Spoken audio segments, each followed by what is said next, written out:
नमस्कार. खुली चर्चा या विशेष कार्यक्रमात मी गिरीश मंगरुळे आपले सर्वांचं स्वागत करतो. सोलापूर लोकसभा निवडणुकीच्या अनुषंगानं खुली चर्चा या व्यासपीठावर आजपर्यंत अनेक राजकीय दिग्गजांनी उपस्थिती लावली आणि लोकसभेच्या अनुषंगानं जी काही चर्चा किंवा जे शंका जे काही प्रश्न सर्वसामान्य जनतेच्या मनात होते त्याबद्दल त्यांनी या ठिकाणी मनमोकळी चर्चा केलेली आहे. आज या व्यासपीठावर माजी महापौर आणि सोलापूर शहर जिल्ह्यातील एक दिग्गज नेते मानले जाणारे महेश कोटे या ठिकाणी आलेले आहेत. त्यांचं मनपूर्वक स्वागत करतो.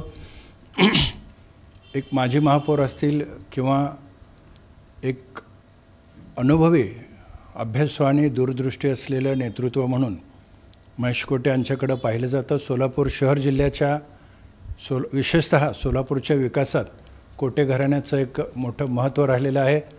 स्वर्गीय विष्णुपंत तात्या कोठे यांच्याबरोबरच महेश कोटे यांनी अनेक विकास कामांच्या माध्यमातून आपलं योगदान देण्याचा प्रयत्न केला. विशेषतः महापौर म्हणून त्यांनी अनेक चांगले निर्णय घेतले. आमदारकीची निवडणूक त्यांनी लढवली आणि ज्यावेळी ज्येष्ठ नेते माजी केंद्रीय गृहमंत्री सुशीलकुमार शिंदे हे लोकसभेला उभारले होते त्यावेळी एक मोठा वाटा कोटे घराण्याचा किंवा माननीय महेश कोटे यांचा राहिलेला आहे. लोकसभा निवडणुकीची यंत्रणा कशा पद्धतीने राबवायची आणि कशा पद्धतीनं एकूणच संपूर्ण यंत्रणा ही वेगवान करायची यात त्यांचा एक सिंहाचा वाटा राहिलेला आहे. आता ते ज्येष्ठ नेते माजी कृषी मंत्री आणि सोलापूर महाराष्ट्रच नव्हे तर केंद्राच्या राजकारणात ज्यांचा एक मोठा दबदबा राहिलेला आहे असे ज्येष्ठ नेते शरदचंद्र पवार यांच्यासमवेत आता ते काम करत आहेत. आणि सध्या भारतीय जनता पार्टी ही पुन्हा एकदा केंद्रात हॅट्रिक करण्याच्या तयारीत आहे.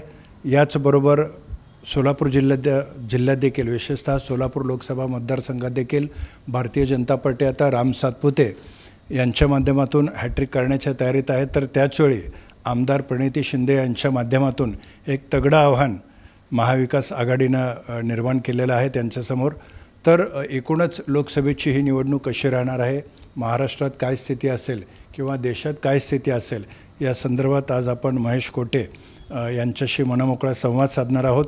खुली चर्चा त्यांच्या समवेत होणार आहे आणि जी काही जनतेच्या मनातील प्रश्न असतील किंवा शंका असतील, मग राजकीय विश्लेषकांचं जी काही मतं राष्ट्रवादी काँग्रेस पार्टीबद्दल असतील किंवा महेश कोटे यांच्याबद्दल असतील त्या सर्व शंकांचं निरसन आज या व्यासपीठावर होणार आहे. मी पुन्हा एकदा महेश कोटे यांचं स्वागत करतो आणि माननीय चॅनल प्रमुख समाधान वाघमोडे यांना विनंती करतो की त्यांनी या कार्यक्रमात सुरुवात करावी. नमस्कार अण्णा. नमस्कार.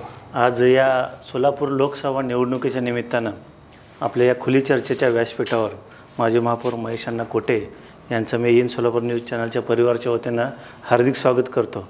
खरं तर आपण सोलापूर लोकसभा निवडणुकीला सामोरं जात असताना सोलापूरचा मतदारसंघ हा नेहमी चर्चेत राहिलेला मतदारसंघ आहे ना. देशाच्या राजकारणात आणि महाराष्ट्राच्या राजकारणात एक सर्वांचं लक्ष लागून राहिलेलं असतं या मतदारसंघाकडं. आणि अनेक खासदार आपण या मतदारसंघातून वेगवेगळे खासदार निवडून दिलेले आहेत सोलापूरकरांनी. त्यामुळं आजचीसुद्धा ही लढत ही अतिशय महत्त्वाची लढत आहे आणि ह्या लढतीकडं सर्वांचं लक्ष लागून राहिलेलं आहे. आणि या अनुषंगानेच एक महत्त्वाचा प्रश्न मी आपल्याला या ठिकाणी विचारतो की आज सोलापूर लोकसभा निवडणुकीला सामोरं जात असताना आपण सर्वजण एकत्र आलेला आहात. ज्यांच्यामुळं नाराज होऊन आपण पक्षातून बाहेर पडला, काँग्रेस पक्षामधून, आज पुन्हा त्यांचाच प्रचार करताय तुम्ही. काय सांगाल, एकंदरीत काय वाटतं याबाबत?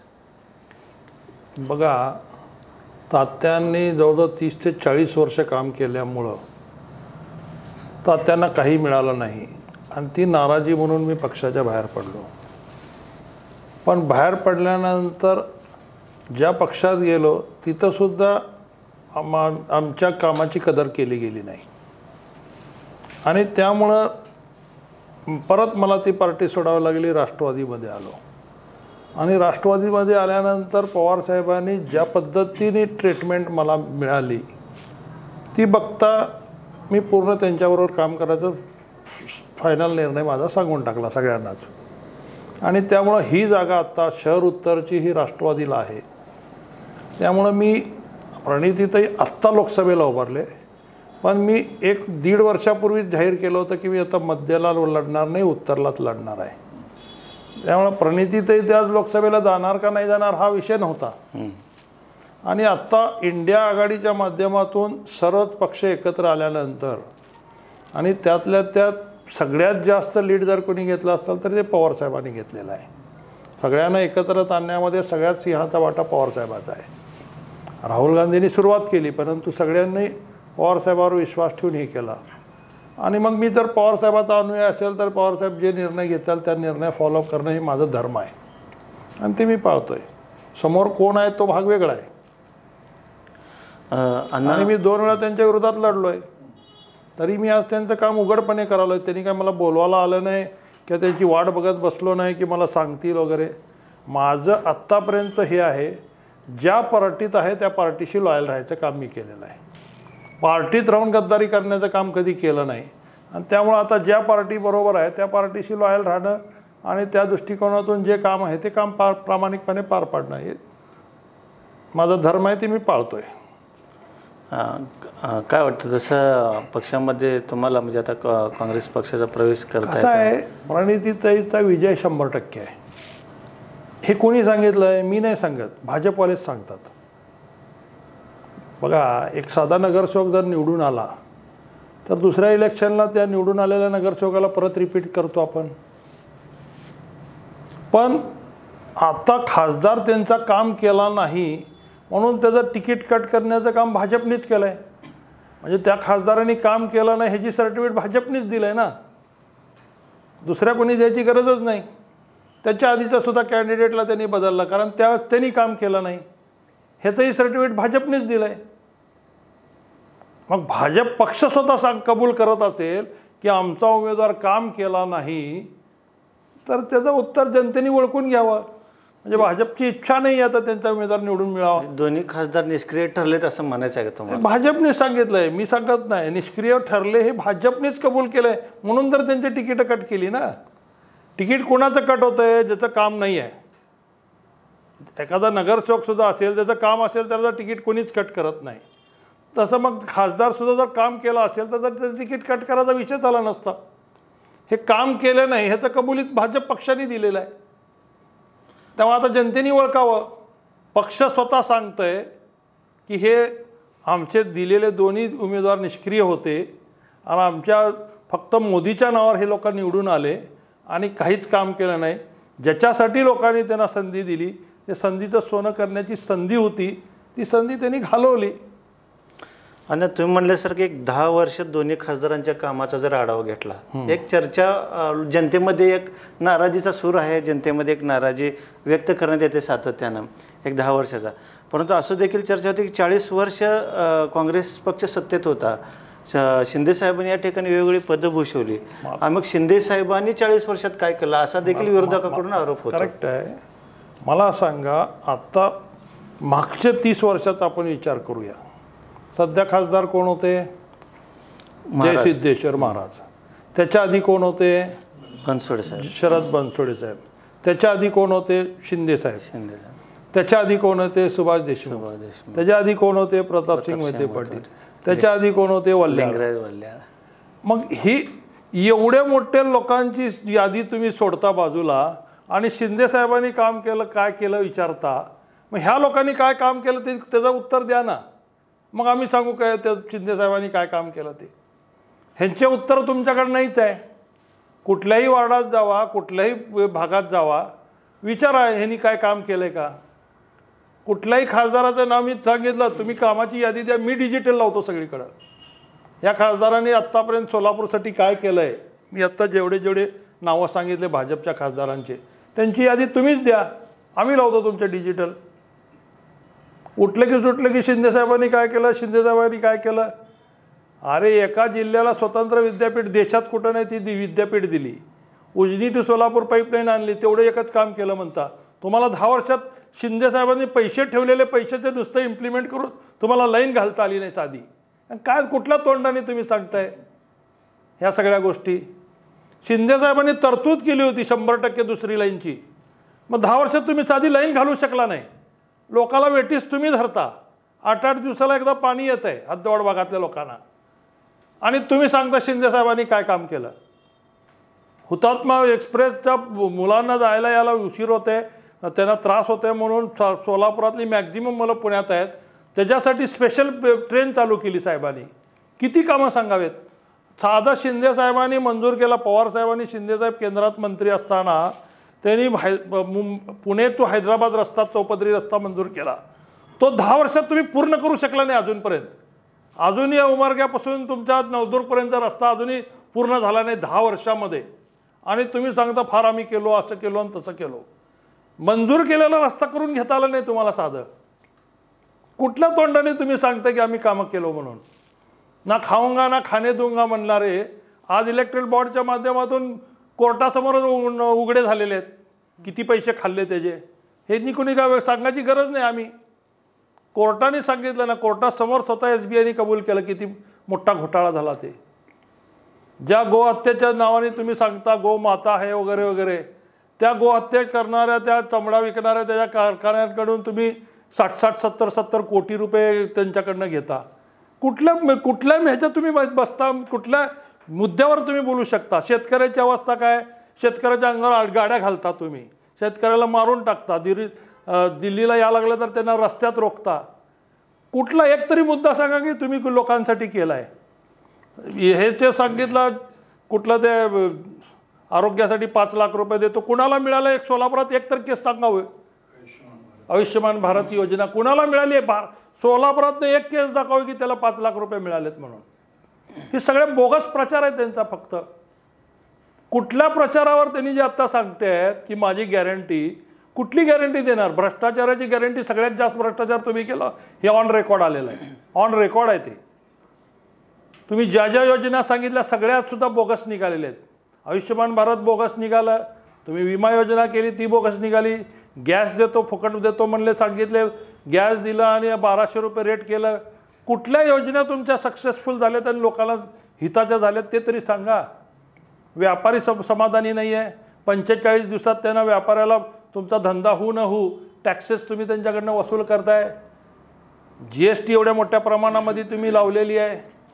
छोट्या छोट्या व्यापाऱ्याला सुद्धा आज त्याचा फटका बसा लागलेला आहे. खतावर सुद्धा तुम्ही GST लावली आणि नुसतं बोगस सांगताय 2000 दिले आणि 4000 दिले आणि 12000 दिले, 10000 दिले. तर त्याच्या माध्यमातून GST किती वसूल केली ती सांगा ना.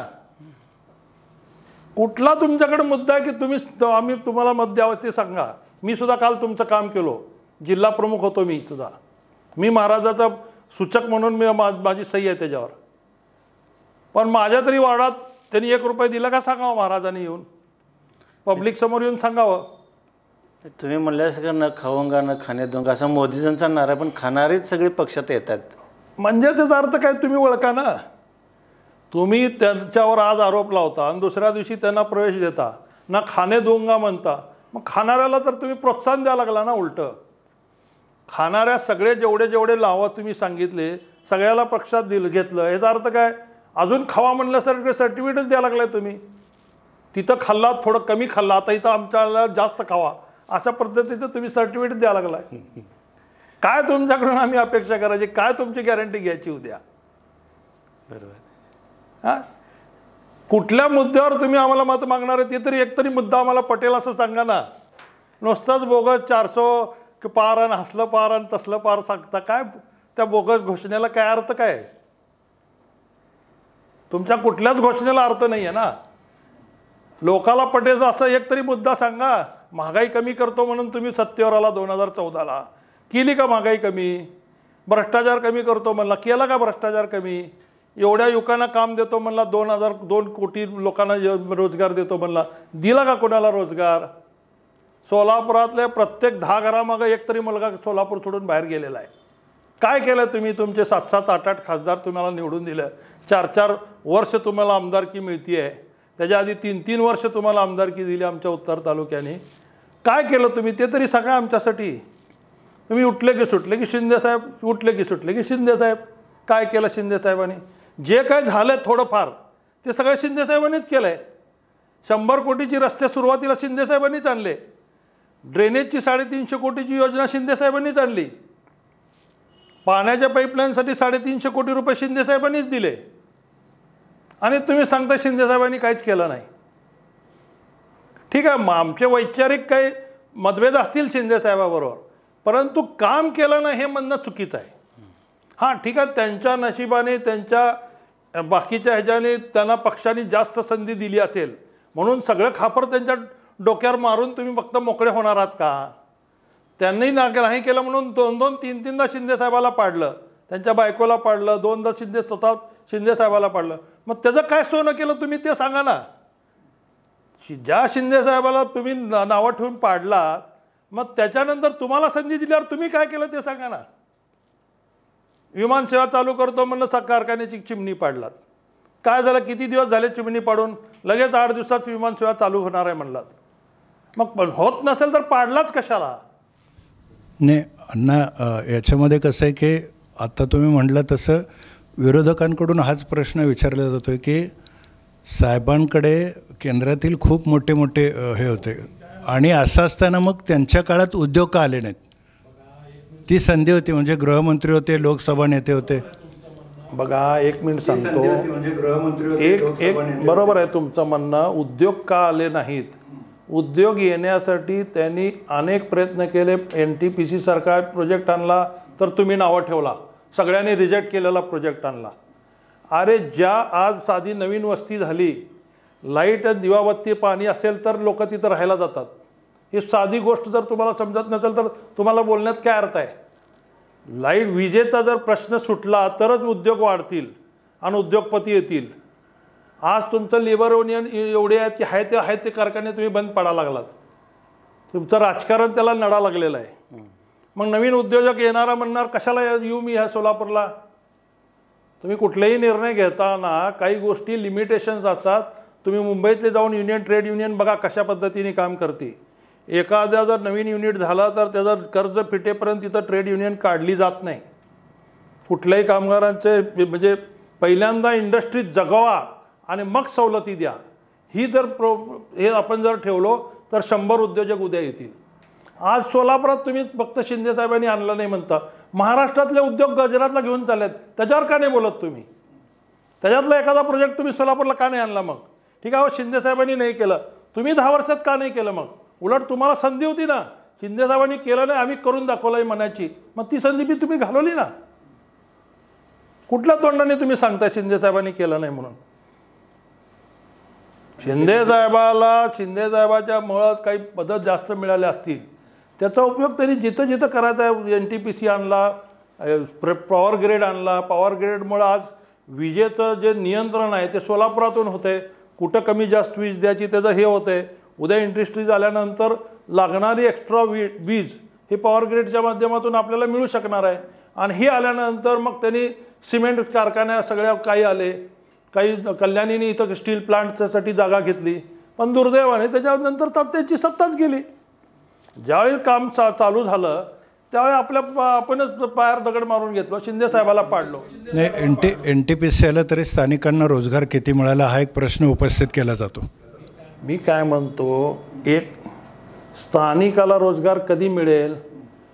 आत्तापर्यंत कोऑपरेटिव्ह मुवमेंटच्या माध्यमातून असेल किंवा वेगवेगळ्या माध्यमातून असेल, रोजगार कुणी दिला हो? कारखाना काढले असतील, सूत मिला काढल्या असतील, वेगवेगळे युनिट्स उभा केले असतील, ह्या माध्यमातून लोकांना रोजगार मिळाला नाही का? हे काँग्रेसच्याच काळात मिळाला ना. मग तसं एखादा उद्योग त्यांनी सांगावं कुठला काढला, कुठला उद्योग आणला म्हणून त्याच्यामुळं प्रायव्हेट सेक्टरमध्ये तरी लोकांना काम मिळालं असं एक तरी उद्योग सांगावं ना. उलट काँग्रेसच्या काळात जेवढ्या लोकांना कामं मिळत होते तेवढी आता राहिली नाही ना. ह्या 10 वर्षात किती लोक सोलापूर सोडून बाहेर गेले त्याचा सर्वे एकदा करा. दूध का दूध, पाणी का पाणी होईल. आज युवक सगळा सोलापूर सोडून बाहेर चाललेला आहे, कामगार सोलापूर सोडून बाहेर चाललेला आहे. शिंदेसाहेबांना काहीच केलं म्हणून म्हणण्याचा अधिकारच नाही यांना. पाडलं आणि आता ठीक आहे, 2दा पाडलं, मग तुम्ही काय केलं ते सांगा ना आता. ठीक आहे, शिंदेसाहेबांनी नाही केलं, आम्ही मान्य केलं आणि तुम्हाला पाडलं साहेबाला. मग त्याच्यानंतर तुम्हाला संधी होती ना, तुमची केंद्रात सत्ता होती, राज्यात सत्ता होती, महापालिकेत सत्ता होती, मग का त्याचा उपयोग करून दिला नाही? का तुम्ही पाण्याचा प्रश्न सोडवू शकला नाही? जे काँग्रेसला तुम्ही नावं ठेवत होता 3-3 दिवसाला पाणी येते म्हणून, मग तुम्ही 6-6 आणि 8-8 दिवसावर नेला. काय तुम्ही चमत्कार वेगळा करून दाखवला? काँग्रेसला नालायक म्हणण्यापेक्षा तुम्ही महानालायक निघाला. ते लोकाला समोर दिसलं ना. साधं तुम्हाला बजेट करता आलं नाही 4 वर्ष. तुम्हाला स्टँडिंग चेअरमन देता आला नाही. तुम्हाला झोनची निर्मिती करता आली नाही. झोनची सदस्यत्वाचा निवडता आला नाही. स्कूल बोर्ड तुम्हाला काढता आलं नाही. काय केलं तुम्ही ते तरी सांगा. सोलापूरसाठी काय केलं? स्मार्ट सिटीच्या नावाने सगळा उद्योगधंदा संपवून टाकला. नवी पेठमधलं जाऊन व्यापाऱ्याला विचारा. कोविडमध्ये 2-3 वर्ष गेले आणि 2-3 वर्ष त्यांचे तुमच्या स्मार्ट सिटीच्या रस्त्याच्या नावाखाली गेले. 6-6 वर्ष त्यांचा उद्योग संपवला.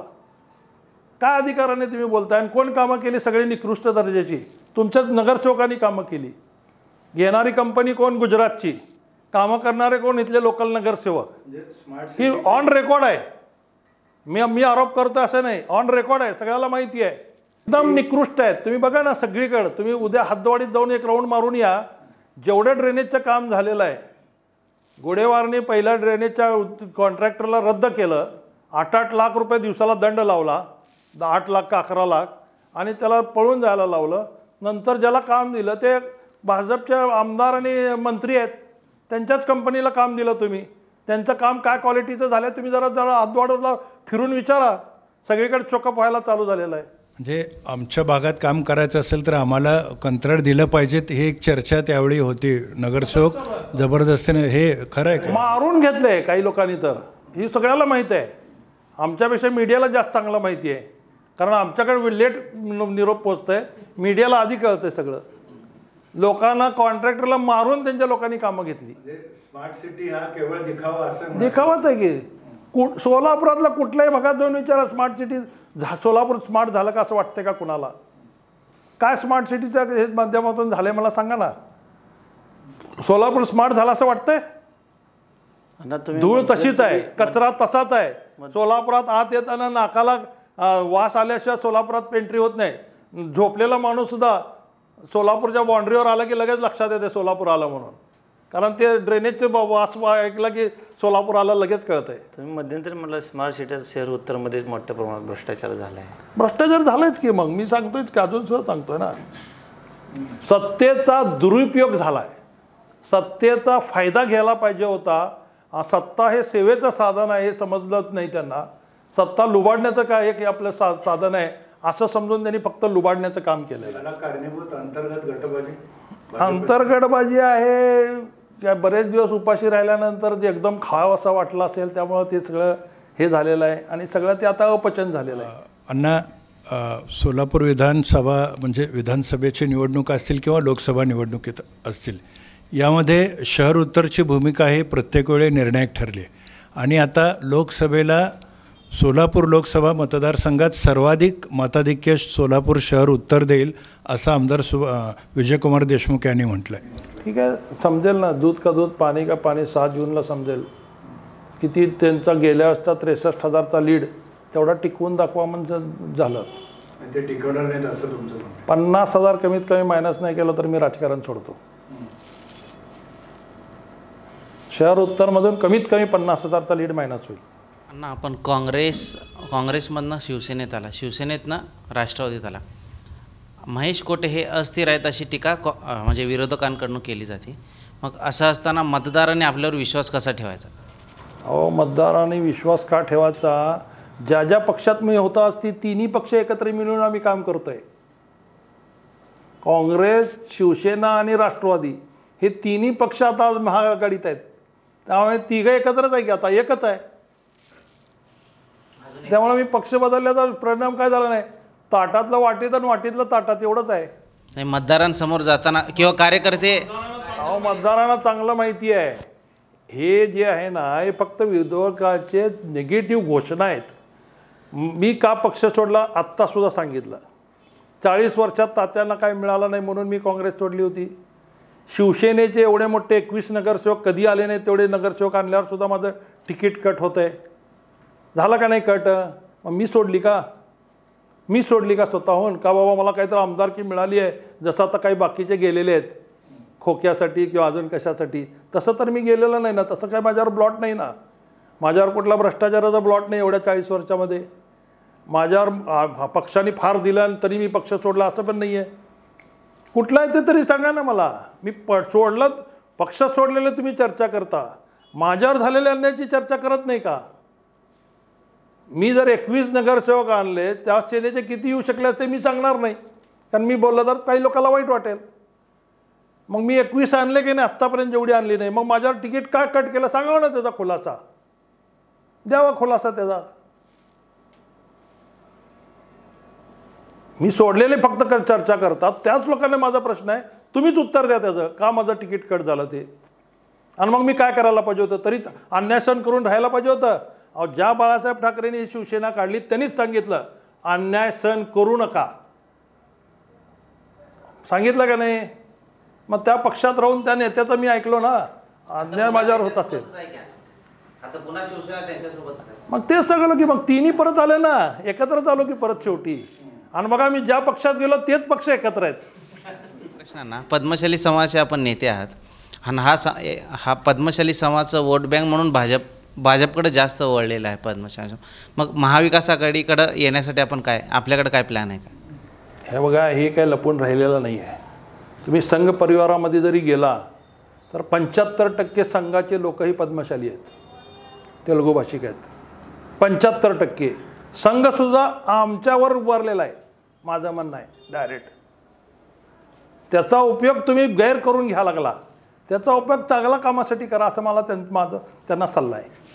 जर तुम्हाला कुठलीही अपेक्षा न करता जर आमचा समाज तुम्हाला एवढं जर डोक्यावर घेत असेल तर त्या समाजासाठी काय केलं ते सांगा ना तुम्ही. वर्षानुवर्ष आम्ही तुमच्याबरोबर आहे, तुम्ही आमच्यासाठी काय केलं ते सांगा. आणि का आमचा समाज आता तुमच्याबरोबरच राहावं असं तुम्हाला वाटतंय? काय केलं आमच्या समाजासाठी ते सांगा. मी सांगतो काँग्रेसनी काय काय केलं आमच्या समाजासाठी. आज जेवढी मोठी शाळा उभारलेली आहे, पद्मशाली शिक्षण संस्था असेल, त्याला जागा देणे असेल, रुग्णालयाची जागा देणे असेल, रुग्णालय उभा करण्यापासून असेल, सगळं काम काँग्रेस पक्षाने केलेलं आहे का भाजपने केलेलं सांगा. यंत्रमाग संस्था असेल, यंत्रमागाला पॅकेज देण्याचं असेल, ती उद्योग चांगले चालावे म्हणून जे काय आत्तापर्यंतचे इन्सेंटिव्ह दिलेले आहेत ते कुणी दिलेत? एक तरी इन्सेंटिव्ह दिलेलं भाजपने सांगावं 10 वर्षामध्ये. जे काही दिलं काँग्रेसनेच दिलं हो. तरी आमचे लोक वेड्यासारखं फक्त हिंदुत्वादी विचार म्हणून भावनिक होऊन जातात. पण ती भावना, निवडणूक हा का भावनेचा विषय नाही आहे, निवडणूक हा विकासाचा विषय आहे. विकासाचा विचार करून समाजाला माझं आव्हान आहे की तुम्ही विकासाचा विचार करून विकासाला मत द्या. अण्णा, आत्ता आपण म्हटलं की तुमच्यावर अन्याय झाला आणि ते उघड दिसलेलं आहे. आपण ज्या पक्षात गेलात त्या पक्षासाठी मगा म्हटल्याप्रमाणे आपण प्रामाणिकपणे काम करण्याचा प्रयत्न केला आहे. काँग्रेसमध्ये तुमच्यावर मोठ्या प्रमाणात अन्याय झाला. तुमच्यासह अनेक जे अन्यायग्रस्त पदाधिकारी होते ते बाहेर पडले. आता अशा स्थितीत पुन्हा आमदार प्रणितीताई शिंदे यांचा प्रचार करावा लागणार आहे. याच्यात लॉयल्टी कितपर्यंत राहील आणि पवार गटाची ताकद पाहता ते माझं शिंदे घराण्याचं वैयक्तिक भांडण माझं नाही आहे किंवा आमचं नाही आहे. कोटे आणि शिंदे हे एकत्रच आहेत. आज ही सुशीलकुमार शिंदे साहेबाच्या वडिलाच्या नावानेच शाळा आम्ही चालवतोय. आम्ही काय तिचं नाव बदलून विष्णुपंत कोटे केलेलं नाही, संभाजीराव शिंदेच्या नावानेच शाळा चालवतोय. म्हणजे आमचं वैयक्तिक भांडण नाही, जे तात्विक भांडण आहे की आम्हाला जे तात्याने एवढं कष्ट केलं त्याची जी संधी मिळायला पाहिजे होती ती मिळाली नाही म्हणून मी बाहेर पडलो आहे. शिंदे साहेबावर कधी मी टीका करून बाहेर पडलो नाही. केली आहे का सांगा मला? शिंदे साहेबाला वैयक्तिक टीका केली आहे मी किंवा असं काही टीका करून मी बाहेर पडलो नाही. त्यामुळे त्यांचं काम करायचं किंवा नाही विषयच येत नाही न करण्याचा किंवा हे करण्याचा सुद्धा. आज माझा पक्ष जर मी ज्या पक्षाशी आहे मी त्या पक्षाशी लॉयल आहे, मी सांगितलं ते पक्षाने जर त्यांचं काम करायला सांगितलं असेल तर ते माझा धर्म आहे, मी करतो. हां, ताकद किती आहे पक्षाची? कुठल्या तुमच्या पक्षाची ती दाखवू की आम्ही. आमच्यावर जबाबदारी देऊ दे, फक्त शहर उत्तर आमच्या ताब्यात देऊ दे, आम्ही दाखवतो. लीडमध्ये नाही आणलं तर मग बोला. 63,000चा लीड कॅन्सल करून म्हणजे 63,000 जर भरून काढलं तर 1,20,000चा लीड इथंच देतो मी शहर उत्तरमधूनच. अण्णा, विजयकुमार देशमुखांना चॅलेंज आहे का तुमचं? 63,000 मताधिक्य टिकवण्याचं तुम्ही जे बोलताय हे देशमुखांना चॅलेंज आहे का? हे बघा, वैयक्तिक चॅलेंज कोणाचा नाही आहे. वैयक्तिक काय, संधी लोकांनी भरभरून दिली, 63,000चा लीड दिला, त्या लोकांसाठी तुम्ही काय केला हा खरा प्रश्न आहे. वैयक्तिक विजय देशमुखबद्दल नाही आहे माझा रोष. ज्या पक्षाला लोकांनी डोक्यावर घेतलं, ज्या मोदीला डोक्यावर घेतलं, ज्या पक्षाला कुठल्याही अटी न घालता, कुठलीही अपेक्षा न करता लोकांनी एवढं भरभरून मतं दिलं, मग तुम्ही त्या लोकांसाठी काय केला ह्याचं उत्तर त्या लोकांनी द्यावं. त्यात वैयक्तिक विजय देशमुख तिथं आज आमदार आहे, तिथला लोकप्रतिनिधी आहे म्हणून विजय देशमुख. माझं काय वैयक्तिक विजय देशमुखची काहीच वाकडं नाही, माझा वैयक्तिक त्यांच्याशी संबंध चांगले आहेत, पण शेवटी तिथला आज लोकप्रतिनिधी म्हणून त्यांची जबाबदारी आहे, ही त्यांनी पार पाडायला पाहिजे होती, ती पाडली नाही. म्हणजे तुम्ही म्हणलात की आता राजकारण सोडतो, म्हणजे 63,000च मताधिक्य. नाही नाही नाही, माझा म्हणण्याचा रोष हाच आहे की तुम्हाला लोकांनी संधी देऊन सुद्धा तुम्ही करत नाही, तर म्हणून माझं त्या लोकांना आव्हान आहे की तुम्ही का म्हणून त्यांना मतं द्यायला लागला ते तरी सांगा. नाहीतर माझ्यासारख्या लोकांनी राजकारण सोडलेलं बरं ना. जर तुम्ही न काम करणाऱ्याला संधी देणार असाल तर मग माझ्यासारख्या चांगलं काम करणाऱ्याला काही व्हॅल्यू नाही ना.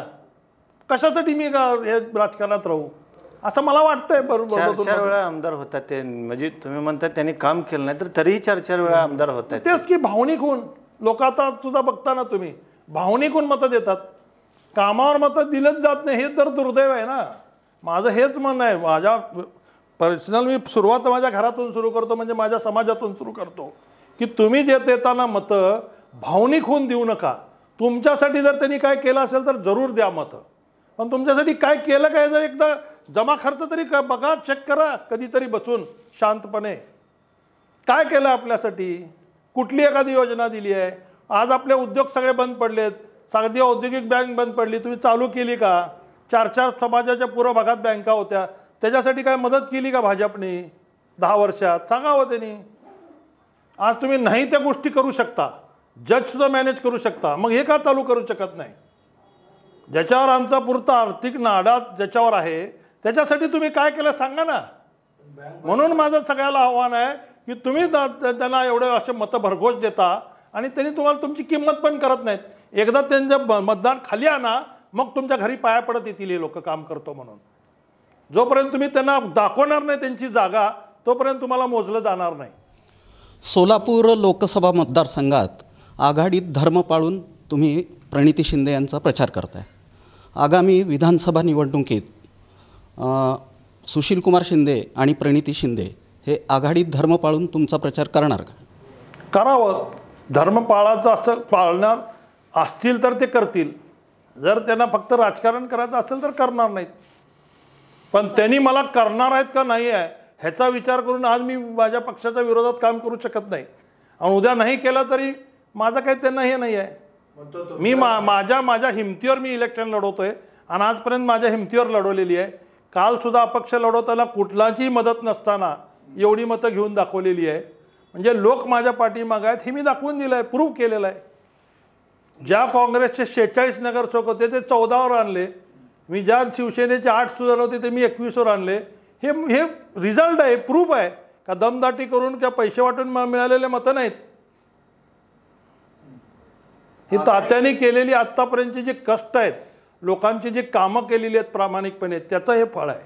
महाविकास आघाडीतील इतर घटक पक्षांवर आपला पूर्णपणे विश्वास आहे का? 100% आहे आणि ठेवलाच पाहिजे. त्यांनी त्याचा धर्म पाळायचा का नाही ते त्याचा मनाचा प्रश्न आहे. परंतु एकत्र काम करत असताना एकमेकावर विश्वास ठेवणं हे ठेवलंच पाहिजे.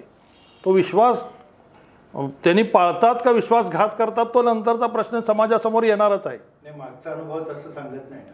काय मागचा अनुभव, तुमच्याच वेळचा अनुभव घेतला तर आपण. नाही मागचा अनुभव मी काय सांगतो, माझं तिकीटच कट केलं, मग कुणाला दोष देऊ? खालच्या लोकांना दोष कसा देणार मी? जर माझं तिकीट देऊन जर माझ्या विरोधात काम केलं असतं तर मी त्यांना दोष देऊ शकलो असतो. तिकीटच नाही मिळालं, मग मी त्यांच्याकडनं अपेक्षा काय करणार? आता कसा तिकीट कट झाला हा फार मोठा इतिहास आहे, कधीतरी आपण त्याच्यावर चर्चा करू, पण आज त्याचा काय उपयोग होणार नाही चर्चा करून. महेश कोटे शहर उत्तर मतदारसंघ सोडल्यामुळे आमदार होऊ शकले नाहीत. जर शहर उत्तरमध्ये थांबले असते, दुसऱ्यांदा किंवा तिसऱ्यांदा तरी आमदार झाले असते असं तुमच्या कार्यकर्त्यांचं म्हणणं आहे. या चूक झाली असं आपल्याला वाटतं का शहर मध्यमध्ये जाऊन? काय राजकारणामध्ये प्रत्येक वेळेसची परिस्थिती वेगवेगळी असते आणि त्या परिस्थितीनुसार काही वेळी निर्णय आपल्याला घ्यावे लागतात. आता उदाहरण द्यायचं झालं, सुशीलकुमार शिंदे साहेबांना 40,000चा लीड मायनस आहे गेल्या वेळी लोकसभेला. त्याच मध्य मतदारसंघामध्ये प्रणिती शिंदे 15,000च्या लीडनी निवडून येते. म्हणजे ते 40,000 कव्हर करून 15,000 वाढले. 65,000चा फरक पडला का नाही? त्यामुळं तुम्ही कुठलेही कॅल्क्युलेशन एखाद्या इलेक्शनचे असं घालू शकत नाही. त्यावेळेसची परिस्थिती वेगळी असते, त्याप्रमाणे त्याचं निर्णय घेणं भाग पडतं. काय वेळी चिमणी पाडूनही विमानसेवा सुरू होऊ शकली नाही. चिमणी न पाडता विमानसेवा सुरू होऊ शकतं असं तुम्ही म्हणला होता. काय स्थिती आहे सद्यस्थिती काय? मी काय सांगितलं, 33 नंबर ट्रॅक आणि 15 नंबर ट्रॅक. 15 नंबर ट्रॅकवर कुठलाही अडथळा नाही आहे. अडथळे जे आहेत ते 33वर आहेत. 33 आणि 15चं काय हे आहे, ट्रॅक नाही, त्याला ॲक्च्युअल हे वेगळं आहे. पुण्याकडनं येणारं जे विमान आहे, रनवे म्हणतात त्याला. रनवे. मी लोकांना सोपं समजावं म्हणून ट्रॅक म्हणतो. पण त्या रनवेवरनं येणारं जे विमान आहे पुण्याकडनं, ते असा आला आणि सरळ गेला तर इथं 15 थांबतो आणि इथून 33 सुरू होतो. मग 33वर सगळे अडथळे आहेत. पण हे जर 15वरचं आलेलं विमान फक्त जर इथंच टर्न मारला तर तो परत 15वरनं रिटर्न जाऊ शकतो कुठंही. त्यामुळे त्याच्यावर कुठलेही अडथळे नाही आहेत. आणि माझं ठाम आत्तासुद्धा तेच मत आहे, उद्या जरी सोलापूरला विमानसेवा चालू झाली तर ती फक्त 15वरनंच होणार आहे. 33वरनं होणारच नाही. कुठला ब्रह्मदेव आला तरी करू शकणार नाही. कारण NTPCची चिमणीसुद्धा 33वर अडथळा आहे. हाय टेन्शन वायर्स आहेत त्याच्यावर मोठ्या प्रमाणामध्ये. त्यामुळं तिकडं प्लेन जाऊच शकत नाही. हे मी स्टार्टपासून म्हणतो आहे आणि आत्तासुद्धा मी त्या मतावर ठाम आहे. आमदार प्रणिती शिंदेऐवजी काँग्रेसमध्ये सक्षम उमेदवार नव्हता का? घराणेशाहीचा आरोप होतोय जास्त. आता कुठं राहिलं घराणेशाही आरोप न करण्याचा? कुठल्या पक्षात घराणेशाही नाही सांगा ना. कुठल्या पक्षात नाही आहे ते तरी सांगा. ती सोयीनुसार तुम्ही काढलेले काही हे आहेत ते घराणेशाही वगैरे वगैरे प्रत्येक घरात आहे. प्रत्येक वकिलाच्या मुलाला वाटतं माझा मुलगा वकीलच व्हावा, डॉक्टरच्या मुलाला वाटतं डॉक्टर व्हावा, आमदाराच्या मुलाला माझा मुलगा आमदार व्हावा. हे वाटणं काय चुकीचं काय? बोलायला सगळे बोलतात, मग त्यांच्या पक्षातल्या लोकांना पहिला सल्ला द्या ना. तुम्ही आरोप करताना तुमच्या पक्षातल्या लोकांना द्या सल्ला की आपल्या घराण्याशाहीचं आपल्या पक्षात चालत नाही, देऊ नका तिकीटं पोरांना. पाळतात का बघावर? दुसऱ्यावर टोक्या करायला फार बरं वाटतंय सगळं. आणि चिमणीचाच विषय होता, त्याला अनुसरून प्रश्न असा होता की चिमणीला महापालिकेनेच परमिशन दिली होती, आपण महापालिकेत होता, हो, ठराव देखील झाला होता. पुन्हा ती चिमणी न्यायालयाचा आदेश असल्यामुळे पाडली गेली. पण काही जण म्हणत होते की महापालिकेमध्ये परमिशन नाही. काय वस्तुस्थिती? तुम्हाला सांगू का, वस्तुस्थिती अशी आहे, परमिशन नाही अशी नाही. परमिशन देत असताना त्यांना कंडिशन्स घातले होते. आता समजा एखादी परमिशन देत असताना नॅशनल हायवेच्या जवळ जर जागा असेल तर नॅशनल हायवेची NOC आणा म्हणून सांगतात. तसं त्यांनी सांगितलं होतं की एअरपोर्ट अथॉरिटीची NOC तुम्ही आणा, आणि त्या कंडिशनवर तुम्हाला परमिशन दिली होती. परमिशन दिली. आता ह्याच्यात घोळ काय झाला, ज्या नॅशनल एअरपोर्ट अथॉरिटीने 300 मीटरच्या चिमणीला परमिशन दिली, त्यांनी सांगितलं की मला 35 मीटरच्या वर परमिशन द्यायचे अधिकार नाही आहेत. काय सांगितलं? 35. ह्यांनी मागितलं 90 मीटरवर परमिशन. सिद्धेश्वरची चिमणी ही 90 मीटरची आहे आणि 33 मीटरच्या वर आम्हाला द्यायचं, 35 मीटरच्या वर आम्हाला द्यायचा अधिकार नाही. ते जे ऑफिस म्हणतंय त्याच ऑफिसनी NTPCच्या 300 मीटरच्या चिमणीला परमिशन दिली आहे. म्हणजे हे तर राजकारण आहे. हे राजकारण जाणून बुजून झालेलं आहे. हे मी म्हणतो म्हणून नाही, तुम्ही जाऊन त्या ऑफिसला सगळे डिटेल मागा माहितीच्या अधिकारात, तुम्हाला हे सगळं रेकॉर्ड मिळेल. आणि आता NTPCची आणि ह्याच एअरपोर्ट अथॉरिटीने त्यांच्या सर्वेमध्ये सांगितलंय की ही NTPCची चिमणी किंवा हेच तुमचं हाय टेन्शन वायर हे सगळे अडथळे येणार आहेत म्हणून त्यांनी लेखी रिपोर्ट दिलेला आहे. आज ते लेखी रिपोर्ट बदलतात कुणाच्या तरी प्रेशर खाली. म्हणजे NTPC चिमणी अजून अडथळा आहेच आहे ते. हे मी म्हणतो नाही, एअरपोर्ट अथॉरिटीचं सर्वेचं पाहिजे तर माझ्याकडे कॉपी आहे, त्याची कॉपी पाठवा म्हणलं तर देतो तुम्हाला. त्याची कॉपी देतो, त्यांचा अधिकृत रिपोर्टची कॉपी देतो. नमस्कार अण्णा. धर्मनिरपेक्ष म्हणणारा काँग्रेस पक्ष हाच खरा जातीवादी असल्याचा आरोप भाजपकडून होत आहे, यावर तुमचं मत काय? नाही, त्याचं जर त्यांनी उदाहरण दिलं तर चांगलं बरं होईल ना. काय जर जातीवादी वागलं काँग्रेसनी हे जर सांगितलं तर मला डिटेल सांगता येईल. म्हणजे एका धर्माचं लांगुलचालन काँग्रेसकडून केलं जातं असं भाजपकडनं, अल्पसंख्याकांचं लांगुलचालन केलं जातं असं भाजपचा आरोप असतो काँग्रेसवर नेहमी. हे भाजपचा आरोप आहे, जनरल पब्लिकचा नाही ना. मला सांगा, अल्पसंख्याक लोकांचा सुद्धा आरोप आहे की काँग्रेसने आमच्यासाठी काय केलं नाही म्हणून MIM वाढली ना. मग त्याच्यावर काय तुम्ही बोलत नाही? MIM वाढण्याचं कारण काय? जर काँग्रेसने खरंच 100% भाजपच्या मुस्लिम समाजाचे किंवा अल्पभाषिक संख्याकांचे जर लाड केले असते तर MIMचा जन्मच झाला नसता ना. ह्यांना वाटतंय की आमच्यासाठी काय केलं नाही, ह्यांना वाटतंय फक्त त्यांच्यासाठी करावं लागलंय. मग करावं तरी काय? करावं तरी काय ते तरी सांगा. त्याचं सोल्युशन तुम्ही सांगा, तसं आम्ही वागू. आम्ही आता त्या धर्मनिरपेक्ष पक्षात, आम्ही आता शिवसेनेत सुद्धा काम करून बघितलं की मग काय काय तिथं अन्याय करणं हा ते धर्म आहे? तुम्हाला रिझल्ट दिल्यानंतर माझ्यावर अन्याय होते, हा धर्म होऊ शकते का? धर्माच्या गोष्टी बोलणं वेगळं आहे, वागणं फार फरक आहे. तसं तुम्ही कृतीत वागा, मग खऱ्या अर्थाने धर्मनिरपेक्ष आहे का धर्मवादी आहे का काय आहे ते समजेल. मोदी सरकार गेल्या 10 वर्षात कितपत यशस्वी ठरलं याबद्दल तुम्हाला काय वाटतं? 100% फेल ठरलं. भ्रष्टाचार कमी करू, महिलांना संरक्षण देऊ, त्यातले महत्त्वाचे जे 5-6 जे मुद्दे होते त्यापैकी एक मुद्दा सॉल्व केलेला मला सांगा. कुठला मुद्दा सॉल्व केला त्यांनी? पैसा ब्लॅक मनी बाहेर काढू म्हणले काँग्रेसचा, लोकांच्या नोटाबंदी केला, लोकांना रस्त्यावर आणलं, उन्हातानात बँकेच्या लाईनला उभा केलं. काय त्यातून साध्य केलं? 2000च्या नोटा छापल्या, 500च्या नवीन नोटा छापल्या, त्याचा तरी हिशोब दिला का तुम्ही? किती नोटा छापल्या, किती मार्केटमध्ये आणल्या, त्याचा तरी जनतेसमोर काही हिशोब दिला का आजपर्यंत? स्वतः ज्या अर्थमंत्री आहेत त्या त्यांच्या पक्षाकडून निवडणूक लढवायला तयार नाहीत, हे त्याचं उत्तर आहे. का त्या लढवायला तयार नाहीत? मग देशाचं अर्थकारण ज्या बाईंनी सांभाळलं 5-5, 7-7 वर्ष, ती बाई जर आज त्यांच्याकडनं निवडणूक लढायला तयार नसेल तर हे त्यांचं अपयश नाही आहे का काय? गुजरातसारखे दिलेले तिकीटं लोक परत करतायत. ज्या गुजरातमधून याची उगम झाली, ज्या गुजरात पॅटर्न म्हणून तुम्ही देशभराला लोकांना वेड्यात काढता, त्या गुजरातमध्ये तुमचं स्वतःचं तिकीट घ्यायला तुमचे उमेदवार तयार नाहीत. हे त्याचं उत्तर आहेत ना. आम्ही कशाला द्यायची सगळी उत्तरं? त्याची उत्तरं त्यांनीच दिलेली आहेत, त्यांच्याच लोकांनी दिली आहेत. जसं मी म्हणलं की तुमचे खासदार काम करणारे नाही आहेत, ह्याचं उत्तर तुम्हीच दिलं त्यांचं 10-10 तिकीट चेंज करून. आम्ही म्हणत नाही त्यांनी काम केलं का नाही केलं, जनतेला तर माहीत आहे. पण त्याला सगळ्यात मोठं सर्टिफिकेट भाजपने दिलं आहे, आमचे उमेदवार काम करत नाहीत म्हणून. म्हणून तर त्यांना दरवेळी बदलाची पाळी येते.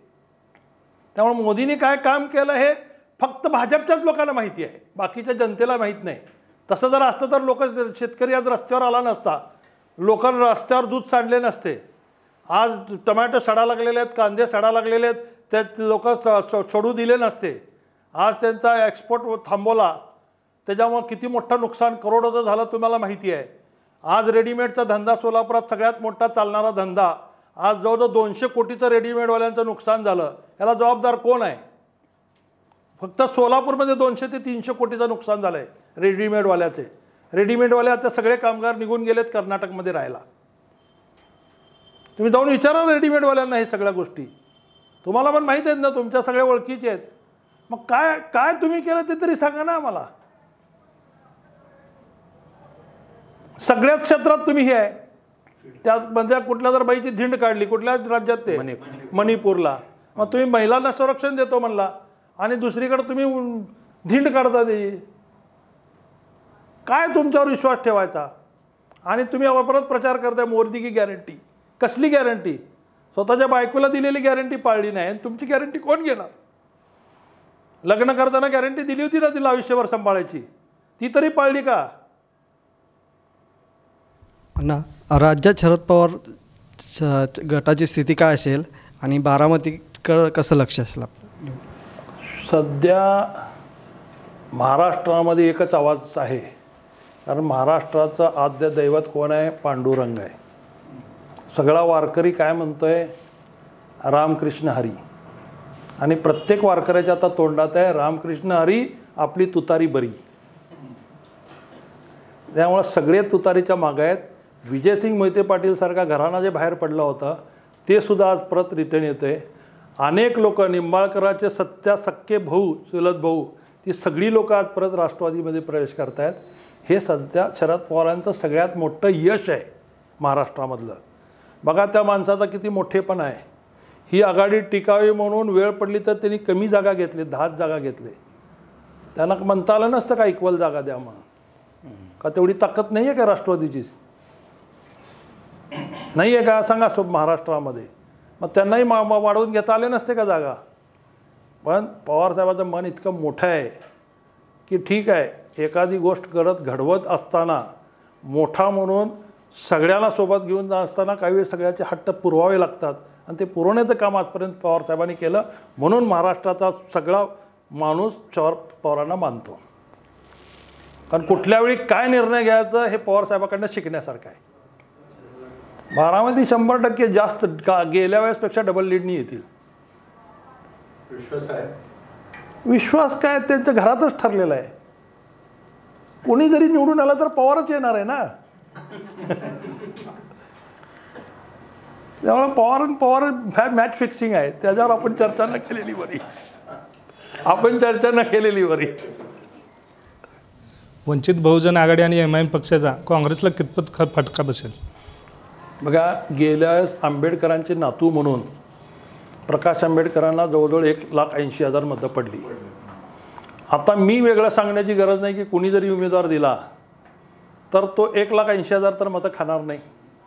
किती खाणार आहे मी आकडा कोणावर म्हणजे वैयक्तिक मी टीका करू इच्छित नाही. किती खाणार आहे हे तुम्हाला चांगलं माहिती आहे. किती जेवढी मायनस होणार आहे ती प्रणितीला मिळणार आहेत. त्यामुळे फायदा कोणाचा होणार आहे?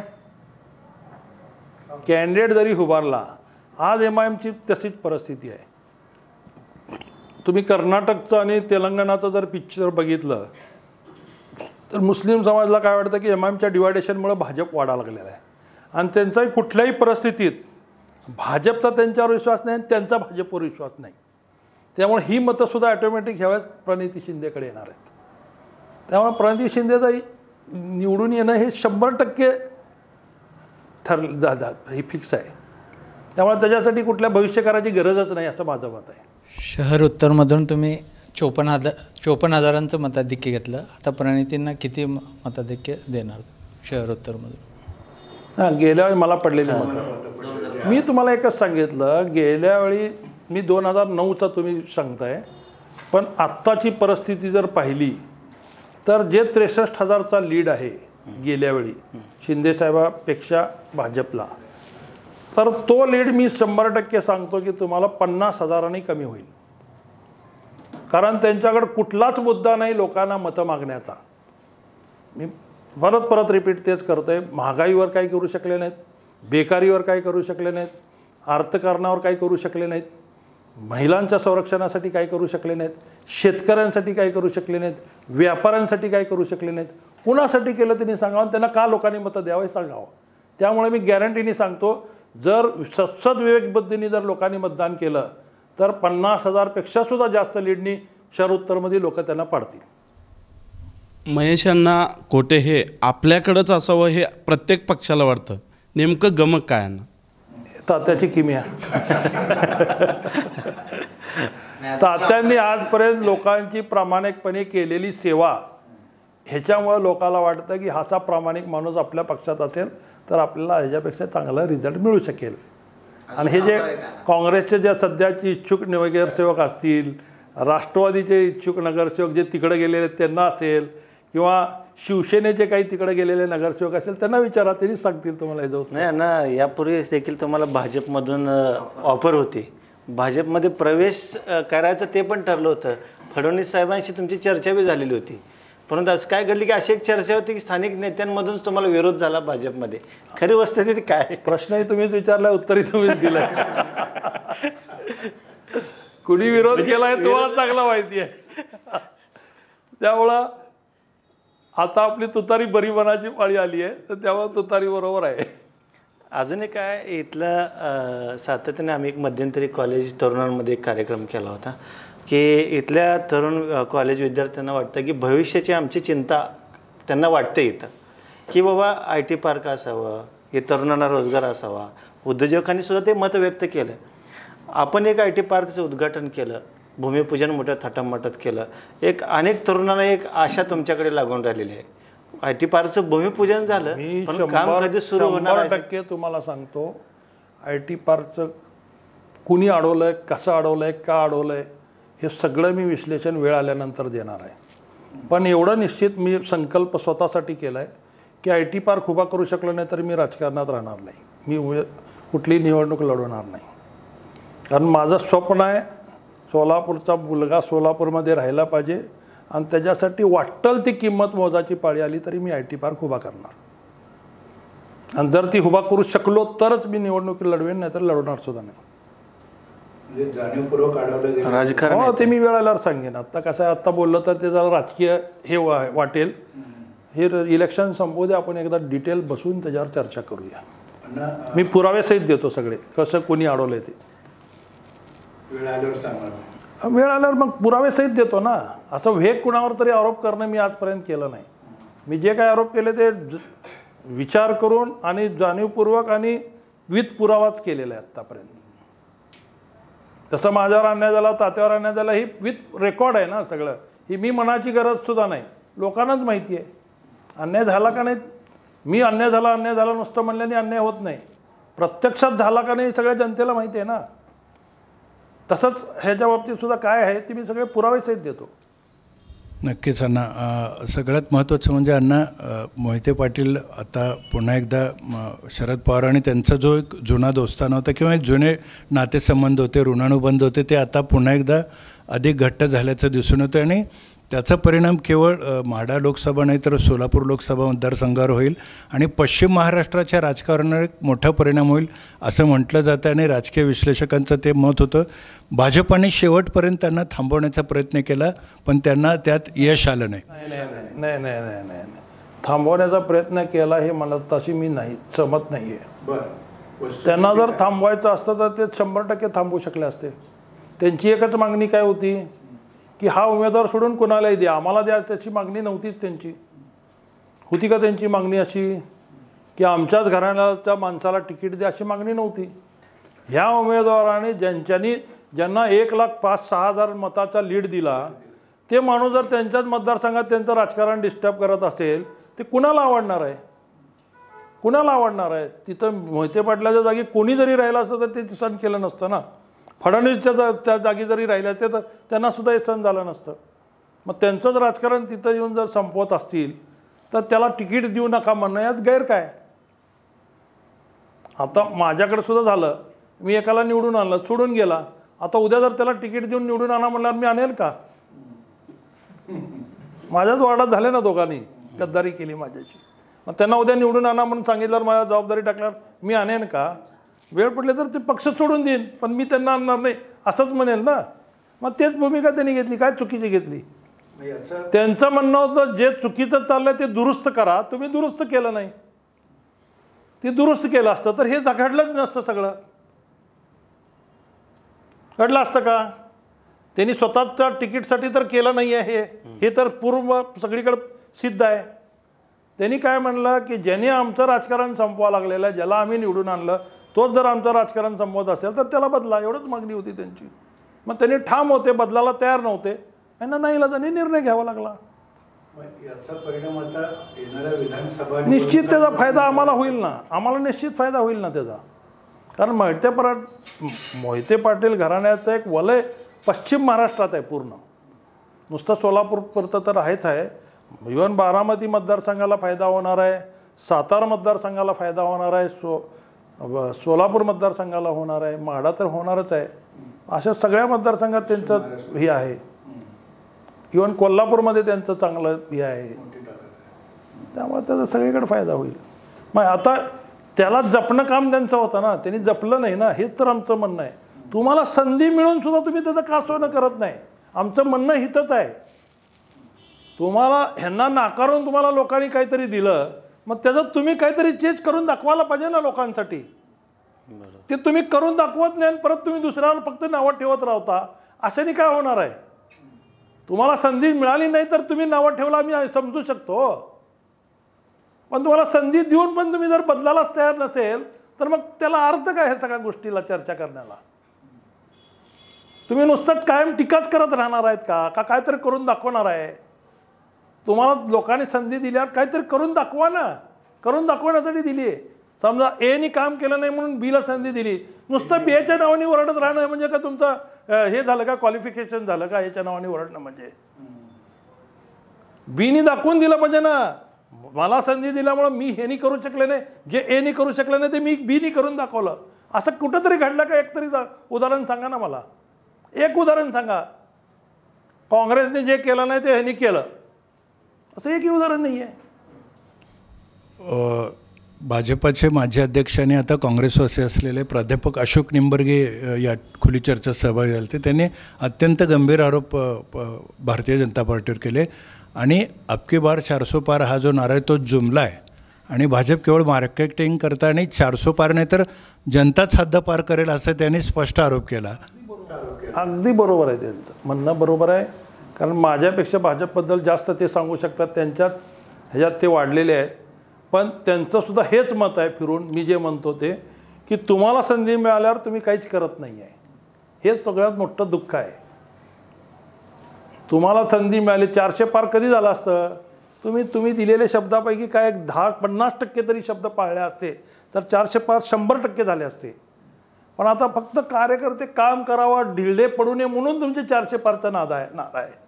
तुम्हाला पण माहीत आहे. मग तुम्हाला जर समजा 400 पार होणार आहे माहीत असतं, आज मला भाजपचा एक जबाबदार कार्यकर्ता काय सांगितला, भाजप पक्षच राहिला नाही.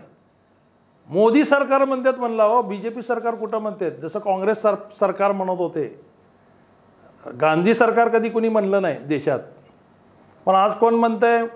भाजप सरकार कोणीतरी म्हणतंय का? मोदी सरकार म्हणतंय. मग कुठं राहिलं भाजप? हे BJPच्या कार्यकर्त्याचं म्हणणं आहे. आज BJPचा कार्यकर्ता आमचा विजय देशमुख असेल, सुभाष देशमुख असेल, अजितदादाला घेतलं नसतं तर यांना संधी मिळणार होती. मग संधी गेली ना. मग कशासाठी घेतलं तुम्ही अजितदादाला ते तरी सांगा. कशात तुम्हीच आरोप करताय, पंतप्रधान स्वतः आरोप करतायत आणि 4 दिवसात तुम्ही प्रवेश देताय. ना खाणे दूंगा ना खाऊंगा ना खाणे दूंगा म्हणता आणि 70 कोटी भारताचा आरोप तुम्हीच करता आणि 8 दिवसात त्यांना प्रवेश देता. काय जर लॉजिक जनतेसमोर येऊन सांगा ना कशासाठी घेतलो ते.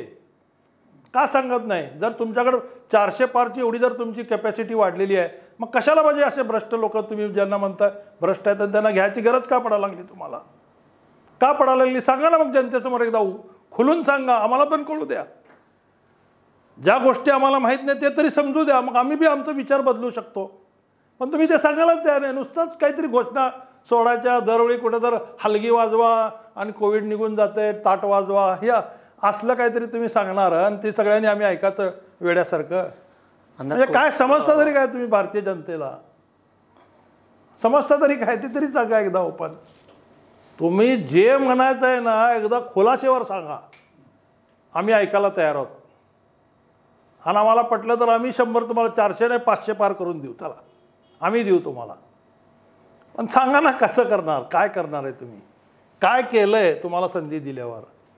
आणि महाविकास आघाडीकडून एक उपरा उमेदवार म्हणून सातत्याने टीका केली जाते. उपरा उमेदवार सातपुतेंवर नाही. हे बघा वस्तुस्थिती अशी आहे की दरवेळी मी सांगितलेले वल्ल्या साहेबापासून कुणालाही रिपीट केलं नाही. त्याचं कारण भाजपने येऊन सांगावं ना का दरवेळी ते मी बदलला उमेदवार. मग का आमदारकीला बदलत नाही, 4-4 वेळात येता आणि मग हिथं का तुम्ही दरवेळी बदलता? ह्याचं कारण तरी सांगा ना एकदा येऊन लोकांसमोर. मोदींनी सांगावं, त्यांच्या प्रदेशाध्यक्षांनी सांगावं, राष्ट्रीय अध्यक्षांनी सांगावं, कोणीतरी सांगावं ना. लोकांना समजायला पाहिजे का नाही? उपरा उमेदवार होऊ शकतात का सातपुते? काय सांगायचं? नाही हे बघा ही वस्तुस्थिती आहे की ते बाहेरचेच आहेत. ठीक आहे. आज त्याने विजयदादाने त्यांना माळशिरसमधून निवडून आणलं म्हणजे काय ते सोलापूरचे झाले असं तुम्हाला म्हणायचं आहे का? शरद पवारांनी माढ्यातून निवडणूक लढवलीच होती आपण. नाही, शरद पवारची मागणी सोलापूरकरांची होती. शरद पवार स्वतः आले नाही तिथं उभारायला, लोक जाऊन त्यांच्या घरापर्यंत जाऊन त्यांना मागणी करून आणलेत त्यांना. तुम्ही कुठली तुलना कुठेही करू नका. शरद पवारच आहेत. आणि शरद पवार बघा, तुम्ही बघा, बाहेरचा उमेदवार आला एका म्हणून असा विषय येतो. महाराजाला जाऊन त्यांच्या गावात पाडू शकतात, ही ताकद फक्त पवार साहेबांमध्येच आहे. म्हणजे बाहेरचं जे म्हटलं 3 जातं महिन्यापूर्वी असं जे माणूस निवडून येतो चांगल्या मताने, 3 महिन्यामध्ये त्यांना जमीन चाटायला लावली का नाही पवार साहेबांनी? मग दुसऱ्यांदा मांडत शरद पवारांना विरोध होण्याचं कारण काय? नाही, विरोध झालाच नाही. त्यांनी स्वतः ठरवलं माझ्या वयाच्या फॅक्टरमुळे मी आता फिरू शकत नाही, आणि म्हणून राज्यसभेवर जाण्याचा त्यांनी निर्णय घेतला. नाही, त्यावेळी त्यांनी जर दुसरीकडे जाऊन लढवली असती तर तुम्ही म्हणता ते बरोबर आहे. त्यांनी काय दुसरीकडे जाऊन निवडणूक लढवली नाही ना. त्यांच्या वयाच्या मानाने मी तेच सांगतो की शरद पवार एक असा माणूस आहे, कुठल्या वेळी काय निर्णय घ्यायचा आहे त्यांना फार चांगला माहिती आहे. आणि म्हणून त्यांचे डिसिजन नेहमी करेक्ट असतात, कारण ते योग्य वेळी योग्य निर्णयाला महत्त्व देतात आणि ते परिणाम निर्णय घेतात. आता बघा, त्यांच्या वयाचा त्यांना स्वतःला अनुभव होता की मी एवढा फिरू शकत नाही, एवढं करू शकत नाही, म्हणून त्यांनी विजेता त्याला संधी दिली आणि स्वतः जाऊन ते राज्यसभेवर गेले. नाही, असं म्हटलं जातं की दुसऱ्यांदा पवारांना माढा लोकसभा मतदारसंघात मोठ्या प्रमाणात विरोध झाला आणि माढा शरद पवारांना पाडा इथपर्यंत ते गेलं होतं सगळं, असं म्हटलं जातं. नेमकं काय म्हणतो तुम्ही? असं बघा, हे विरोधकाच्या घोषणा आहेत. कोण होतं शरद पवारला पाडण्या एवढा सक्षम उमेदवार त्यांच्याकडं? कोण होतं सांगा ना. शरद पवार पडतील असं कोण उमेदवार होता? असं काय बोलणं म्हणजे काय ते 100% काय खरं असतं का सगळं? हे काही बोलतात, ते बोलणं म्हणजे काय ते 100% खरं आहे का? पवार साहेबांनी स्वतःच्या प्रकृतीचा विचार करून त्यांनी राज्यसभेवर जाण्याचा निर्णय घेतला आणि त्याच्यानंतर कंटिन्युअस 2 वेळा ते राज्यसभेवरच गेले.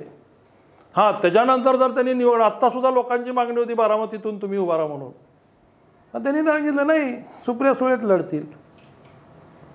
असं काय घाबरून निर्णय घेणाऱ्यापैकी शरद पवार नाही आहेत. या वयात सुद्धा तुम्ही बघताय, आपण काम करत नाही त्याच्यापेक्षा जास्त काम करतात. तुम्ही रोज जर त्यांचा प्रोग्राम घेतला तर तुम्हाला एका गावात दिसणार नाहीत. रोज वेगवेगळ्या नवीन ठिकाणी ते असतात. रोज कमी 3-4 सभा घेतात. ही आजही ह्या वयामध्ये आजही लोकांना त्यांच्याबद्दल अट्रॅक्शन आहे. उगाच मोहिते पाटील का त्यांच्याकडे आले नाहीत का? त्यांना भीती नाही का हे बाकीचे त्रास देतील? जसं बाकीच्यांना त्रास दिलं तसं ह्यांना पण देणारच आहेत ना. मग ते सगळे गृहीत धरून त्यांनी गेले ना, पण कारण शरद पवारवर त्यांचा विश्वास आहे म्हणून गेले. नक्कीच अण्णा, आणखी एक आता शेवटचा प्रश्न आहे की मी आत्ता म्हणल्याप्रमाणे आपण इतकी वर्ष राजकारणात राहिला, आपण अभ्यासू आहात, अनुभव दांडगा आहे, मोठा तुम्ही काम केलेलं आहे. तात्यांनी काँग्रेससाठी मगा म्हणल्याप्रमाणे संपूर्ण जीवन त्यांनी वाहून घेतलं, कोठे कुटुंबियांनी वाहून घेतलं. मध्यंतरी पुन्हा एकदा आपण काँग्रेसमध्ये यावेत यासाठी मोठे प्रयत्न झाले, कार्यकर्ते पदाधिकाऱ्यांना वाटत होतं, तसं ठरलं देखील होतं आणि सुशीलकुमार शिंदे यासाठी अनुकूल देखील होते. मात्र ऐनवेळी काही लोकांनी विरोध केला असं म्हटलं जातं. म्हणजे कोणी विरोध केला तुम्हालाही माहिती आहे आणि इतरांनाही माहीत आहे. नेमकी काय वस्तुस्थिती होती, काय सांगाल या संदर्भात? म्हणजे आपण काँग्रेसमध्ये आलं तर पुन्हा एकदा पक्षाला बळकटी आली असते असं म्हटलं जातं. उज्ज्वला ते जेव्हा 2004ला लोकसभेला उभारल्या होत्या त्यावेळी वास्तविक नाव तात्यांचं मोठ्या प्रमाणामध्ये तिथं घेतलं जात होतं की तात्यांना तिकीट मिळणार आणि तात्यांना साहेब खासदार करणार, अशी चर्चा पूर्ण सोलापूर जिल्ह्यामध्ये होती. आणि शिंदेसाहेबांनी पण त्याची घोषणा केली की माझ्या घरातलं कोणी उभारणार नाही. पण ठीक आहे, तिकीट झालं, जाहीर झालं आणि नीलमनगरपासून धरून बीडी घरकुल घरपर्यंत हे पूर्ण शिवसेना वाढलेला भाग होता. त्यावेळेस तात्यांनी मला ती जबाबदारी दिली, तिथली नीलमनगर टू बीडी घरकुलची जबाबदारी सांभाळायला मला दिली. ती जर मी त्या काळात सांभाळली नसती तर अजून 50,000 तरी सीट मायनस झालं असतं. हे करत असताना एक साहेबाच्या हातून कळत न कळत चूक झाली की मुख्यमंत्री असताना त्यांना सुभाष देशमुखने एक प्रस्ताव दिला होता की सोलापूर यशवंत मिल चालू करतो त्याच्यासाठी तुम्ही हे द्या म्हणून. मग त्यांचं काय घडलं माहीत नाही, पण साहेबांनी एक त्यांना लेखी उत्तर दिलं की तुमचा प्रस्तावाचा विचारधीन आहे, एवढंच उत्तर दिलं. आणि ज्यावेळेस तुम्ही पत्रकारांनी विचारलं, सुभाष देशमुखनी तुम्हाला सांगितलं, तुम्ही विचारलं, त्यांनी सांगितलं माझ्याकडे प्रस्ताव आला नाही. ही वस्तुस्थिती आहे, हे मी काय मनाचं मन सांगत नाही. आणि लगेच सुभाष देशमुखनी दुसऱ्या दिवशी पेपरला ते जाहिरातीच्या रूपाने त्यांचं आलेली पोचपावती छापून दिली. त्याच्यामुळं जे कामगारांमध्ये जे रोष तयार झाला, तो रोषचा परिणाम आमच्याकडे सुद्धा कामगार वर्ग आहे. बिडी कामगार असेल, यंत्रमाग कामगार असतील, हातमाग कामगार असतील, हे सगळे बिडी घरकुल भागामध्ये आहेत. आणि त्याच्यामुळं त्यांना वाटलं की मुख्यमंत्र्यांनी आपल्याला फसवलं, चुकीचं हे दिलं, अशी एक भावना जाहीर झाली. त्यामुळं तुम्हाला माहिती आहे, सोलापूर यशवंत मिलचे कामगार असतील, सोलापूर मिलचे कामगार असतील, लक्ष्मी विष्णूचे कामगार असतील किंवा जाम मिलचे कामगार असतील, हे सगळ्यांनी एकावेळी विरोधात काँग्रेसचा जायचा निर्णय घेतला. त्यामुळे सुभाष देशमुख निवडून आले. योगायोगाने माझ्याकडे तेव्हा 3चा प्रभाग होता, शेळगी आणि बिडी घरकुल, केदार उंबरजे, मी आणि लता मादास, हे तिघं होतो. आमच्या भागातून जवळजवळ 2000 मायनस होते प्रभागातून, 3च्या प्रभागातून. त्याचं भांडवल त्यांना सांगण्याचा प्रयत्न केला. ते रेकॉर्ड आम्हीच करून दिलं. ॲक्च्युअल त्यांच्याकडे काही रेकॉर्ड नव्हता साहेबाकडं, पण आम्ही रेकॉर्ड करून दिल्यावरनं तोच रेकॉर्ड घेऊन लोकांनी भांडवल काय केलं की महेश कोटे जर हे 2500-2000 प्लस दिला असता तर हे सीट निवडून आली असती. पण शहर उत्तरमधून 45,000चा लीड मायनस आहे, त्याची चर्चा झाली नाही.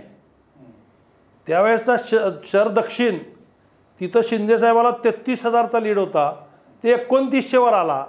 ते 30,000ची चर्चा होत नाही, फक्त महेश कोटेच्या 2,000-2,500च्या चर्चा होती आहे. इथूनच राजकारणाला सगळी सुरुवात झाली वेगळ्या. आणि ते तात्यांवर सगळं खोपर फोडण्याचं काम करण्यामध्ये काही लोकांना यश मिळालं आणि त्याच्यामुळं तो अंतर वाढत गेला. आणि त्याच्यामुळे नंतर जे काय घडलं ते सगळं तुम्ही साक्षीदार आहात. आणि अजून एक प्रश्न असा होता की आता मतदारसंघ आमदार विधानसभेला तुम्ही म्हणजे चेंज केलं उत्तरचं मध्य. आता यावेळेस ठरलंय का शहर उत्तर फायनल आहे? ऑफिसच काढावं लागलोय ना आता. या एकदा व्हिजिटला चहा प्यायला तिथं, म्हणजे समजेल मी कुठंच फिक्स केलं ते. मध्यंतरी एक आपल्या मतदारसंघामध्ये एक श्रेयवाद झाला, म्हणजे कामाचा वाद बी झाला होता. विजय कुमार देशमुखचे कार्यकर्ते होते, तुमचे कार्यकर्ते होते. काम नेमकं तिथे निधी कोणी दिला असा एक वाद झाला होता. बघा, एक लक्षात घ्या, एखादी सरकार तुमचं आहे म्हणजे 100% निधी तुमचा आहे म्हणणं योग्य आहे का? मी एखादा जर प्रयत्न करून रस्ता माझ्या भागातला मंजूर करून घेतला असेल, आता कसा करून घेतला, कोणी केला, त्यांना मला एक्सपोज करायचा नाही, पण त्यांनी तर केला नव्हता हे तर 100% आहे. ते प्रकरण तुम्ही जाऊन महापालिकेत बघा, त्या प्रकरणाला पत्रसुद्धा माझंच आहे. मग तो रस्ता मी मंजूर केला म्हणून मी जर समजा मी उद्घाटन करत नाही आणि तुम्ही न करता जर उद्घाटन करायला लागला तर मी कसं सहन करावं? मी बोर्ड लावला का नाही लावला? तुम्ही डिजिटल लावला, मग मी ते का केली? डिजिटल सगळ्या ठिकाणी बोर्ड लावता इथं डिजिटल का लावला? म्हणून स्वतःच्या खिशातनं पैशांनी बोर्ड आणून लावला बोगस. मग आम्ही फक्त त्या मशीनची पूजा केली. तुम्हाला एवढं वाईट वाटायचं काय कारण आहे? तुम्ही केला होता, आम्ही आडवलं आलो का तुमच्या? तुम्ही बोर्ड आणून लावला, आम्ही तुमचा बोर्ड काढून फेकला का? तर आम्ही दोषी आहे. तुम्ही आमची पूजा केला, तुम्ही बी दुसऱ्या दिवशी आणून करायची होती, आम्ही कोणाला अडवलं होतं का? मग आम्ही पूजा करायला तुम्हाला पोटात दुखाचं कारण काय ते तरी सांगा ना. केवळ सत्ता आहे म्हणून तुम्ही काय बी कसं बी वागलं तर आम्ही सहन करा असं तुम्हाला वाटते का? तुम्ही खोट्या केसेस केलात आमच्यावर. काय आज तुमची सत्ता आहे म्हणून तुम्ही नाचालात का? उद्या आमची येणार नाही का? ही विसरताय तुम्ही. राहिले 4 महिने 6 महिने, बघूया कोण कोणाचं काय हे घेतं ते, तो भाग सोडून द्या. पण जनरली तुम्ही एका रस्त्यासाठी भांडण्यापेक्षा तुमची आज सत्ता आहे, राज्यात सत्ता आहे, केंद्रात सत्ता आहे, तुम्ही पाहिजे तेवढा निधी आणू शकता का नाही? बरोबर. मी 2 वर्षाची संधी मिळाली, फक्त 1 वर्षात मी राष्ट्रवादीत गेलो, राष्ट्रवादीकडनं 15 कोटी आणले. मग तुम्ही एवढे वर्ष आमदार आहे, तुम्हाला का आणता आलं नाही 15 कोटी? जर महेश कोटे साधा नगरसेवक जाऊन 15 कोटी आणू शकतोय तर तुम्ही मंत्री आमदार होऊन तुम्ही काय केला ते सांगा ना.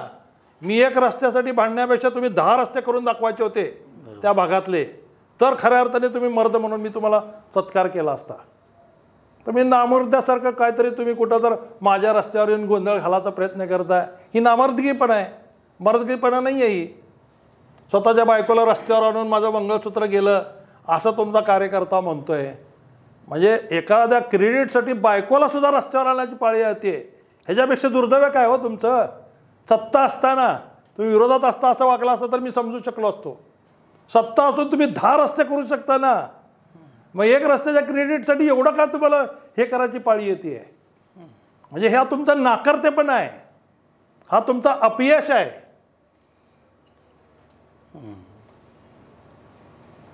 बरोबर आहे का नाही? बरोबर. त्यांनी 10 रस्ते करू शकत नाही का? एकच रस्त्याला काय त्यांना एवढं हे आहे का? मी एक रस्त्यासाठी क्रेडिट गेलो, तो 10 रस्ते करून माझं हे सगळं खोडून काढायला पाहिजे होतं. ते तुम्ही करू शकला नाही, ते तुम्ही सांगू शकत नाही. कुठं तर भांडणं काढायचं, हिंदू मुस्लिममध्ये भांडणं लाव, कुठं हे कर, असलंच तुम्हाला चाललेलं आहे. तुम्हाला माहिती आहे तुम्हाला आता जेव्हा लोक नाकारणार आहेत म्हणून तुम्ही हे सगळे ताळे करायला लागलात. कालसुद्धा आमची कॉर्नर मिटिंगच्या तिथं नुसती ती मोटरसायकलवर जोरजोरात हॉर्न वाजवत फिरायला लागला त्याचा वर्ग. म्हणजे एखाद्याने चापट मारला तर उठणार बी नाही, अंगात ताकद बी नाही त्याच्या. पण असले चाळे करून काय साध्य करणार आहे मला ते तरी सांगा ना.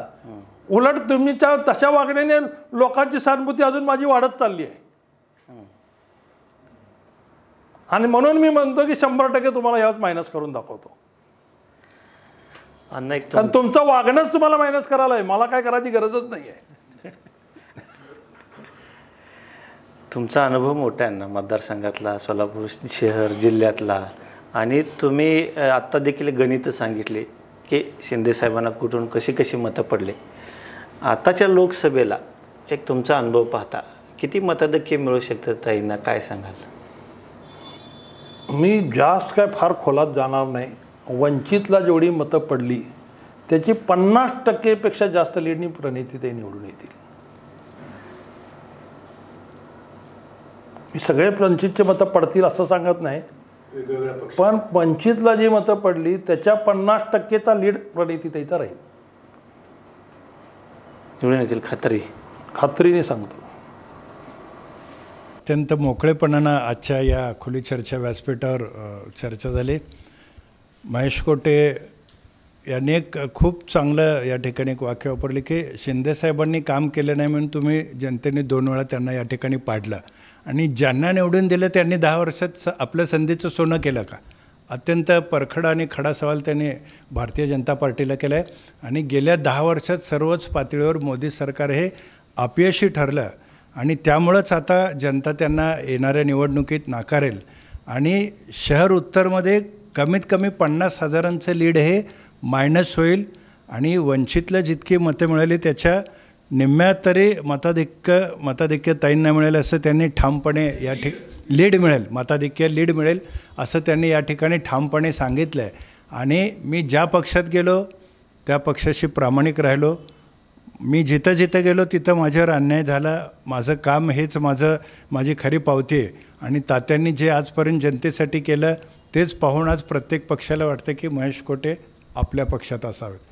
जिथं गेलो तिथं लॉयल्टी राहिली, प्रामाणिकपणे काम केलो. आणि आताही आघाडीचा धर्म पाळणार आहे. शरद पवारांनी जो शब्द दिला, जो विश्वास माझ्यावर व्यक्त केला आहे तो मी सार्थ करेन. पुढं काय होईल हे काही सांगता येत नसलं तरी माझी ताकद इतकी आहे की मी निवडून येईल. अत्यंत परखडपणे आणि स्पष्टपणे या ठिकाणी महेशांना कोटे यांनी आजच्या या कार्यक्रमात सांगितलं आहे. आणि खरं तर आपण प्रचारात बिझी आहात, अनेक सभा ठिकाणी घेत आहे, अनेक ठिकाणी आपण फिरत आहे. अशा व्यस्त वेळापत्रकात आपण या ठिकाणी आलात.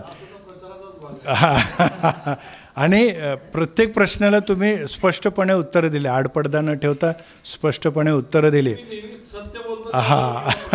आणि जनतेचे जे काही प्रश्न होते किंवा एकूणच जे काही या ठिकाणी प्रश्न विचारण्यात आले त्याला अत्यंत स्पष्टपणे उत्तर दिले. आपण या ठिकाणी आलात आणि आमच्या कार्यक्रमात सहभाग घेऊन जी काही प्रश्नांची उत्तरं होती ती दिलीत त्याबद्दल मी मनापासून आपले आभार मानतो. धन्यवाद.